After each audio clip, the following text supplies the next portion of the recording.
दोस्तों, आइए आप सभी का अपना YouTube चैनल अशोक राजा मालती बुक के चैनल में सभी दोस्तों का स्वागत है। और आज बिहार दरोगा के लिए हम जीके लेकर आए हैं, यानी कि जीके। बिहार दरोगा में हम बताए थे कि करंट अफेयर्स का मात्रा ज़्यादा रहता है और जीके भी रहता है, इसलिए सोचे कि 2-3 दिन से करंट अफेयर्स चल ही रहा है, आज हम जीके पढ़ा देते हैं लुसेंट से, जो कि ये लुसेंट है सामान्य ज्ञान लुसेंट। इसी से आज क्लास चलेगा। हम सोचे कि प्राचीन इतिहास से पढ़ा देते हैं। यहाँ पे देख रहे होंगे प्राचीन इतिहास सामान्य ज्ञान लुसेंट, इसी से क्लास चलेगा, क्योंकि इतिहास से भी क्वेश्चन देखा गया कि रहता है, बहुत ही अच्छा रहता है। तो हम सोचे वेरी जो इम्पोर्टेंट माना जाता है क्वेश्चन वही से बता देते हैं पहले। और आप लोग कल का जो मैथ का क्वेश्चन था उसमें पूरा नहीं देखे, इसलिए कि कोई लोग कमेंट ही नहीं किए मुझे आर से अग्रवाल मैथ पढ़ना है कि विपिन सर का मैथ पढ़ना है। आप लोग पूरा वीडियो देखिए भाई, 15-16 मिनट लगता है वीडियो बनाने में, टाइम लगता है, उसके पीछे इतना मेहनत करना पड़ता है। नहीं देखिएगा, आप लोग के लिए बनाते हैं तो कैसे काम चलेगा। और जीके हम नहीं पढ़ाना चाहते, क्यों जानते हैं? क्योंकि जीके में पूरा बोर्ड लिखना पड़ता है हमको, डिजिटल बोर्ड अपने पास नहीं न है। अगर डिजिटल बोर्ड रहता तो जीके इतना मस्त बताते न कि आप लोग को सीधा दिमाग में फिट हो जाता, एगो यहाँ सॉफ्टवेयर बन जाता है, केवल स्टोरेज फुल। लेकिन क्या करें, है ही नहीं। ठीक है, तो भी हम चलते हैं, जहां तक संभव वो बताते हैं। आप लोग चैनल पे बने रहिएगा। चलते हैं जीके को। पहले क्वेश्चन दिया गया है, वेद कितने प्रकार के होते हैं? सभी लोग जानते हैं वेद 4 प्रकार के होते हैं, और 4 प्रकार में वेद हो जाएगा ऋग्वेद, उसके बाद यजुर्वेद, सामवेद, अथर्ववेद। 4 वेद है, और अथर्ववेद सबसे अंत का वेद होता है। और सबसे क्या होता है कि इसमें देखिए, ऋग्वेद में सूक्त की संख्या, ऋग्वेद में सूक्त की संख्या 228 सूक्त होता है।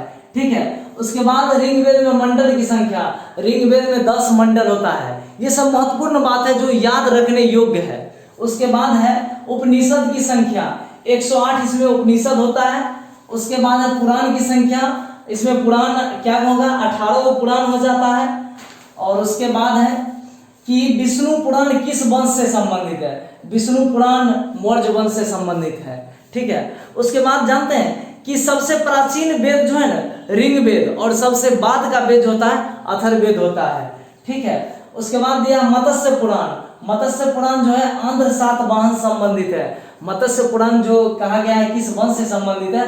आंध्र सातवाहन वंश से संबंधित है। और वायु पुराण है गुप्त वंश से। वायु तो जानते हैं गुप्त जगह पे रहता है, ये तो याद होने वाला है। वायु पुराण पूछ देगा, समझिएगा कि गुप्त जगह पर वायु रहता है, गुप्त वंश से संबंधित है। और पुराणों में मत्स्य पुराण जो है सबसे मतलब प्राचीन और प्रमाणिक है। मत्स्य पुराण सबसे प्राचीन है। उसके बाद देखिएगा, अर्थशास्त्र में जो है चाणक्य और कौटिल्य जो अर्थशास्त्र को लिखे थे, उसमें 15 अधिकरण दिया गया है और 180 प्रकरणों में विभाजित है। मेरे हाथ में लुसेंट है, मैं इसी से बता रहा हूं। ठीक है, उसके बाद जो है कि भारतीय पुरातत्व का पितामह, भारतीय पुरातत्व शास्त्र का पितामह सर अलेक्जेंडर कनिंघम है। सर अलेक्जेंडर कनिंघम भारतीय पुरातत्व शास्त्र के पितामह। अगर पूछ दिया जाए कि इतिहास के पितामह कौन है, तब इतिहास के पिता हेरोडोटस है। उसके बाद है 10 नंबर, सर्वप्रथम भारतवर्ष का जिक्र किस अभिलेख में हुआ? सर्वप्रथम भारतवर्ष का जिक्र किस अभिलेख में हुआ था? तो ये हो जाएगा हाथी गुफा अभिलेख जो है, उसमें सर्वप्रथम भारतवर्ष का जिक्र हुआ था। और मतलब हेरोडोटस जो हिस्टोरिका नामक पुस्तक 5वीं शताब्दी ईसा पूर्व भारत और फारस ईरान के संबंध का वर्णन किया था। इसने हेरोडोटस जो पुस्तक लिखे थे भारत और फारस ईरान के संबंध में ये वर्णन किए थे। उसके बाद है नेचुरल हिस्ट्री किसने लिखा था? प्लिनी। नेचुरल हिस्ट्री के लेखक कौन है? प्लिनी। और उसके बाद हो गया आपको आगे भारत का भूगोल, मतलब 2री शताब्दी में लिखा गया था। भारत का भूगोल नामक पुस्तक किसने लिखा था? टोलेमी। भारत का भूगोल के लेखक टोलेमी। उसके बाद है ये फाहियन जो है, ये चंद्रगुप्त द्वितीय के दरबार में आया था। फाहियन किसके दरबार में आया था? चंद्रगुप्त द्वितीय, याद रहेगा ये। संयोगन भारत 518 ईस्वी में आया था। ठीक है, उसके बाद हुएनसंग जो है ये हर्षवर्धन के शासन काल में चीन से आ गया था बेचारा, चीन से पैदल चलाया। पहले इतना नहीं ना था गाड़ी, और अभी ना बस ट्रक चलाता है, मोटरसाइकिल। उसके बाद है कि ये अल-बरूनी जो है मोहम्मद गजनबी के साथ भारत आया था। अल-बरूनी जो है मोहम्मद गजनबी के साथ भारत आया था। कुछ दिन के बाद देखिएगा ना, हम बिना किताबें के सब ऐसे आएंगे, इतिहास को कहानी बना के पढ़ा देंगे। एक्सपीरियंस बनाने दीजिए ना, डिजिटल रहता तो मजा आता। क्या करेंगे आप लोग, सब्सक्राइब कीजिएगा तब हम डिजिटल बोर्ड लगाएंगे। अब उसके बाद देखिएगा, ह्वेनसांग जो है 15 वर्ष तक भारत में ठहरा, 15 वर्ष तक रहा, नालंदा विश्वविद्यालय में अध्ययन किया, पढ़ा लिखा यहाँ आके, और फिर 629 में 629 में आया और 645 में बेचारा चल गया फिर अपना देश हुआ। उसके बाद है इतिसंग जो है, इतिसंग पढ़िए इसको, इस 7वीं शताब्दी में भारत आया था, ठीक है। इब्न बतूता अरबी लेखक था, अरबी बड़ा बढ़िया था, ये रहला लिख दिया। इब्न बतूता जो एगो पुस्तक लिखा उसका नाम है रहला। और उसके बाद आप देख लीजिए आगे है फिर कि हाथी गुफा अभिलेख किस राजा मतलब किस शासक या राजा संबंधित है, इसके बारे में हम पूरा लिख के अच्छा से याद करवा देते हैं, समझे। ये बहुत मतलब 8-10 को लगता है होगा, इसको हम बता देते हैं आगे। जी देखिए आगे क्या है अब कि ये लिख दिए हम सभी महत्वपूर्ण अभिलेख। और इसमें एक बात देखिए कि अभिलेख का जो अध्ययन होता है ना वो इपिग्राफी कहलाता है। अभिलेखों का अध्ययन को हम इपिग्राफी कहते हैं। उसके बाद देखिए कि यहाँ पर दिया है कि सर्वप्रथम सिक्कों पर लेख लिखने का कार्य यमन शासक क्या था। यमन शासक ऐसे होगा, यमन शासक जो है यह सबसे पहले शासक सिक्का पर लेख लिखना शुरू किया था, ठीक है। अब प्राचीनतम सिक्कों को ना आहत कहा जाता है। सबसे पहला प्राचीन सिक्का मतलब कि पहले जमाना वाला, उसको हम क्या कहते थे, आहत। और उसके बाद है अरिकमेडु जो है पुदुचेरी के निकट से रोमन सिक्का प्राप्त हुआ। रोमन सिक्का आप अगर पूछ दे कि रोमन सिक्का कहाँ से प्राप्त हुआ था तो अरिकमेडु कहाँ है, अभी पुदुचेरी के निकट है, ठीक है। उसके बाद है सती प्रथा पर पहला साक्ष्य जो है किस अभिलेख से प्राप्त हुआ था, तो एरन अभिलेख है। एरन अभिलेख किस शासक से संबंधित है, भानुगुप्त। अभी यहाँ हम पढ़ाएंगे सब, देखिए क्या है, हाथी गुफा अभिलेख से संबंधित शासक। हाथी गुफा अभिलेख किस शासक से संबंधित है, तो कलिंग राजा खारवेल हाथी गुफा अभिलेख, याद रखिए। उसके बाद 2 नंबर में है जूनागढ़ या गिरनार, वही नाम हुआ, जैसे एप्पल में सेब आ खाने वाला सेब वही है। उसके बाद देखिए जूनागढ़ गिरनार अभिलेख रुद्रदामन से संबंधित है। जूनागढ़ अभिलेख किससे संबंधित है, रुद्रदामन से। उसके बाद है नासिक अभिलेख किससे संबंधित है, किस शासक से, गौतमी बलश्री। नासिक अभिलेख किससे संबंधित है, गौतमी बलश्री।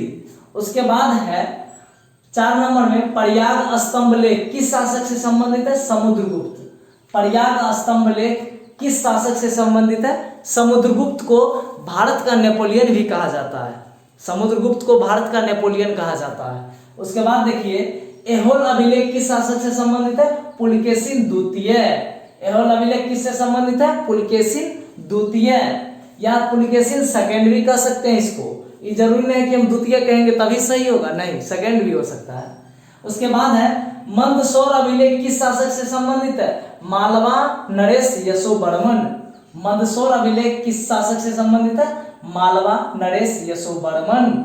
उसके बाद है 7 नंबर ग्वालियर अभिलेख किस शासक से संबंधित है, प्रतिहार नरेश भोज। ग्वालियर अभिलेख किस शासक से संबंधित है, प्रतिहार नरेश भोज। ग्वालियर कहाँ पड़ता है पता है, मध्य प्रदेश में। ये भी याद रख लीजिए, पूछ सकता है कि ग्वालियर किस राज्य में है, मध्य प्रदेश में है। जैसे पूछ देता है कि कभी कभी जूलॉजिकल गार्डन कहाँ में है, तो आप जूलॉजिकल गार्डन कहाँ है, कोलकाता में है। ये भी याद रखना। दार्जिलिंग महत्वपूर्ण जगह कहाँ है, पश्चिम बंगाल में है, कोलकाता में है, पूछ सकता है ये सब। अब है देखिए भित्री एवं जूनागढ़ अभिलेख किससे संबंधित है, स्कंद गुप्त, जो गुप्त वंश से संबंधित शासक था, स्कंद गुप्त हो गया। उसके बाद कहा है देवपारा अभिलेख किस शासक से संबंधित है, बंगाल शासक विजयसेन। देवपारा अभिलेख किस शासक से संबंधित है, बंगाल शासक विजयसेन।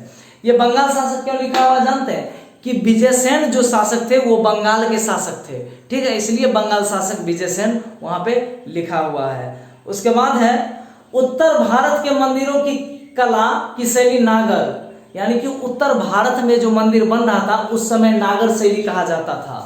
उसके बाद दक्षिण भारत के मंदिर को द्रविड़ शैली। याद रखने योग्य बात है, दक्षिण वाला जखनी बात पूछेगा द से द्रविड़ और द से दक्षिण समय में, ठीक है, तो द्रविड़ शैली हो गया। और जब उत्तर भारत में मंदिर शैली पूछेगा तब नागर, उत्तर में नागर लगा देंगे, दक्षिण में द से द्रविड़ और द से क्या होगा दक्षिण। उसके बाद कुछ नहीं है आगे, आगे फिर देखते हैं, होगा तो हम बता देते हैं, ठीक है। देखिए इतिहास की बात, आग का आविष्कार कब हुआ? पूरा पाषाण काल मतलब जानते हैं, बहुत पुरानी बात, बहुत पहले पेड़ में पेड़ टकरा के जो आग लग गया होगा जिस समय में, उसी समय में बाबा के बाबा जैया होंगे, तो ये एक बात है। पूरा पाषाण काल मतलब सांप, बहुत पहले बहुत पहले। उसके बाद पहिया का आविष्कार हुआ। पहिया का आविष्कार नव पाषाण में, यानी कि आग के बाद पहिया आया था। काठ वाला पहिया बना के चलाया जाता था, वो वाला पहिया हुआ, ठीक है। अब मनुष्य का अगर पूछ दिया जाए, मनुष्य ने सर्वप्रथम किस धातु का प्रयोग किया था? तांबा। अब तो सोना चांदी और सब बाद में ना आया, सबसे पहले तांबा था, जो अपना बाबा परदादा और पहना करते थे, वो वाला तांबा, जो तनी लाल टाइप पर होगा, जिसका तार उड़ बनता है, वो वाला। जैसे आप देखिए कृषि का आविष्कार कब हुआ? खेती करना लोग कब चालू किया था? ये नव पाषाण में हुआ था। हम लोग जो खेती अभी करते हैं, कृषक के ज्यादा, भारत में तो कृषि आधारित देश ही है, कृषि प्रधान देश है, तो इसमें सबसे पहले कृषि का आविष्कार जो हुआ था नव पाषाण काल से हुआ था कृषि का आविष्कार। और सर्वप्रथम क्या है कि मनुष्य द्वारा सर्वप्रथम प्रयुक्त अनाज चावल था। सबसे पहले मनुष्य जो प्रयुक्त किया था अनाज का, वो चावल था, ठीक है।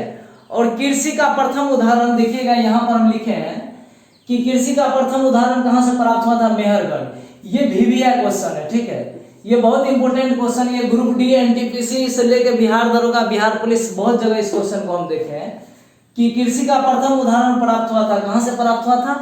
मेहरगढ़ से। उसके बाद है कि मृतकों का टीला, आप जानते हैं भारत का सबसे प्राचीन नगर मोहनजोदड़ो है, भारत का सबसे प्राचीन नगर मोहनजोदड़ो है, ये सिंधु सभ्यता की बात हो गया। और सिंधु सभ्यता मोहनजोदड़ो है ना, इसको मृतकों का टीला कहा जाता था, मरल आदमी का टीला, यहाँ मरल आदमी सब गाड़ल जाता था यहीं, इसलिए मृतकों का टीला कहलाता था ये। और भारतीय नागरिक सेवा के अधिकारी के प्रथम व्यक्ति रिजले थे। यह भी क्वेश्चन बहुत मायने रखता है कि भारतीय नागरिक सेवा के अधिकारी के प्रथम व्यक्ति रिजले थे। आप लोग सोचते हुए कि जो ग्रुप डी NTPC बिहार दरोगा में पूछता है वही इंपॉर्टेंट है, जो नहीं पूछा इंपॉर्टेंट नहीं, इसमें से भी पूछ सकता है, ठीक है। इसलिए आप लोग इसको अच्छा से याद कर लीजिएगा, ऑडियो बना के सुनिएगा तो और ज्यादा याद रहेगा, ठीक है। चलते हैं फिर अगले वीडियो में मिलेंगे कल मैथ के साथ। मैथ और वही जो विपिन सर का है वही लगभग अभी चलेगा वर्तमान में। आज इतना ही तक, धन्यवाद।